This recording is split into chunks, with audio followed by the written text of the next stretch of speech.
Mfethu lale yabo mfethu angiyona ingane yabo mfethu ngeke ukuthi mfethu uzofika ukuthi uthi wena upreg ngithanana angithi yeah okay angithi uJanuary lo angithi nje le ayenza isibonelo okay uJanuary nge5 uthi ukhule right yabo okay right yabo okay siya counter kanjalo okay lo muntu futhi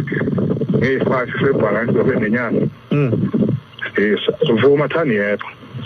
cha ngeke ngivume phela ngilalela mfowethu antu ngixoxela nje sengivumani manje mina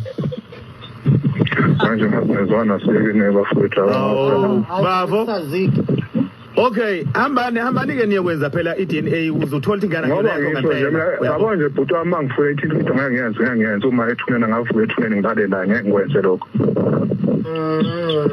ngidile ngesizulu manje ngasho njalo nawe ngumzi ufuna ukuthi ngichaze ukuthini so ukuyondla ingane ukwazi uyondla enhlobo ingane aba lesikhuluma ngayo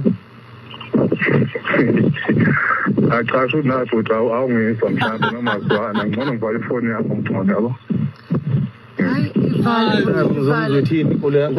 ayikho into oyishilo mfowethu noma ngabe kuthiwa yikho engishilo ngiright mfowethu ilungelo lami yabo ilungelo lakho ungayondla ingane ekabani lo ngane nizoyondla ekabani lo ngane nizoyondla hambani-ke phela niyobheka ukuthi ngekho ngempela noma kusiye yakho phela hayi uma sengizothi akusona yami ngifune ngenze njani-ke emva kwalokho-ke mina